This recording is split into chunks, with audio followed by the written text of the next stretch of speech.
Sundhnúka fissure eruption hardly is finished that we are now facing another thing. A magma accumulation under the Svartsengi along the Sundhnúka crater chain and the dikes that we saw. It started just by the beginning of this week, on Monday.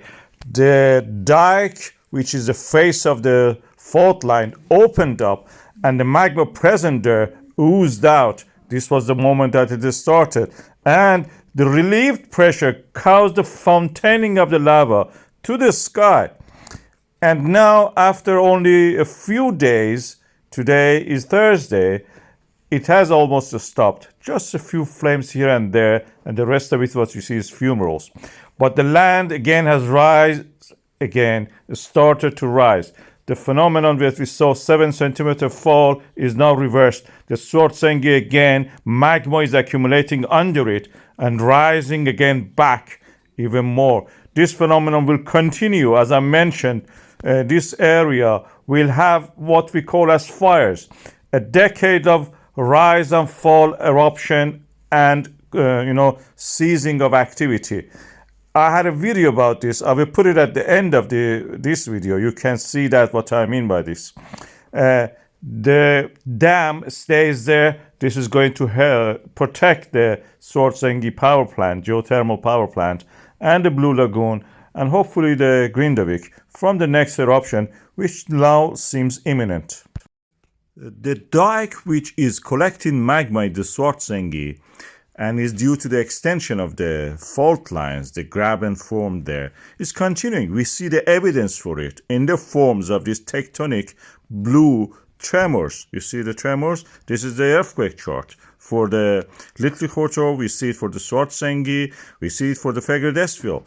All point to the fact that the activity of the extension of the fault, the blue line rising, is continuing. And with that, we see the evidence for also some magma forming there in the form of the fuzzy lines in these earthquake charts also. And we know these are earthquakes because they match with these waves of the earthquake you see here. And on the map, you see that they extend from the west toward the east. On the actual ground, you see in the field, there is no evidence for a change of pressure in the air. Air pressure changes can cause tremors, be visible in the seismogram. We don't see the change in the air pressure.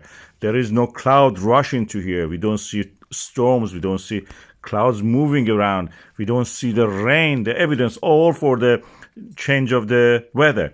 This is the ground rising and falling. This is pure tectonic.